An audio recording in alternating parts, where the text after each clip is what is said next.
درخت پہ اوقات سے زیادہ پھل لگ جائیں تو اس کی ڈالیاں ٹوٹنا شروع ہو جاتی ہیں۔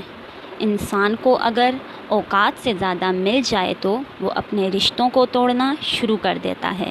انجام آہستہ آہستہ درخت اپنے پھل سے محروم ہو جاتا ہے۔ بچہ بڑا ہو کر سمجھ جاتا ہے کہ ابا کی پابندیاں ٹھیک تھیں، اور بندہ مرنے کے بعد سمجھ جائے گا کہ رب کی پابندیاں ٹھیک تھیں۔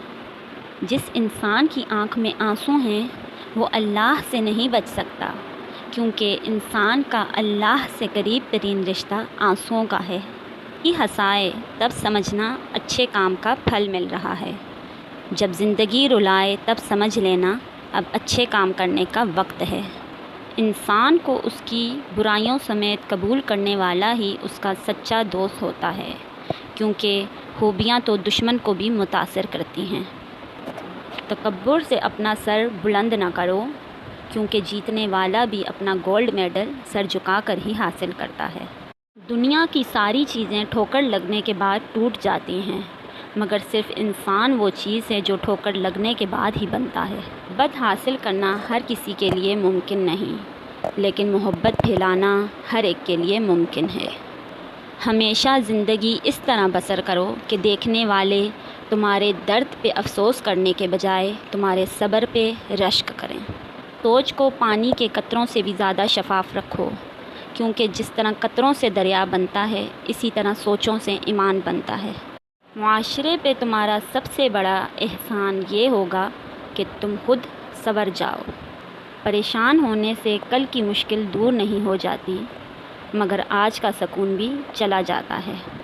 تم اس وقت مسکرا سکتے ہو جب تم پوری طرح ٹوٹ چکے ہو، تو یقین جانو تمہیں کبھی کوئی نہیں توڑ سکتا۔ کوشش کرو زندگی کا ہر لمحہ سب کے ساتھ اچھے سے اچھا گزرے، کیونکہ زندگی نہیں رہتی مگر اچھی یادیں ہمیشہ زندہ رہتی ہیں۔ تہجد پڑھتے ہیں مگر اپنے بھائی سے بول چال نہیں رکھتے۔ ہر نیک کام کرتے ہیں مگر غیبت نہیں چھوڑتے۔ اپنی نیکیاں ایسی تھیلی میں نہ جمع کریں جس میں سوراخ ہو۔ انسان اکڑ کر ٹیلے پر بھی نہیں چڑھ سکتا، مگر جھک کر ہمالیہ پر بھی پہنچ سکتا ہے۔ برائی کو خود میں اور اچھائی کو دوسروں میں تلاش کرو، یہی آپ کی سب سے بڑی اچھائی ہے۔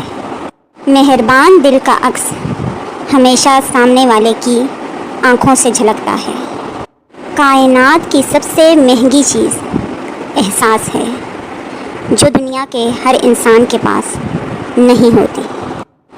سخی کبھی مفلس نہیں ہوتا، کیونکہ جو مخلوق میں بانٹتا ہے اللہ اسے بہت دیتا ہے۔ دوسروں کے لیے آسانیاں پیدا کرنا در حقیقت اپنی راہ آسان کرنا ہے۔ دنیا میں کسی بھی قسم کی خلوت گزینی ناکامی کی تجربہ پسندی سے بڑی نہیں، کیونکہ ناکامی اپنے ہی گھر میں اجنبی ٹھہرتی ہے۔ دوسروں کی خوشی میں شریک ہونے اور اپنی خوشیوں میں دوسروں کو شریک کرنے سے ہی حقیقی خوشی نصیب ہوتی ہے۔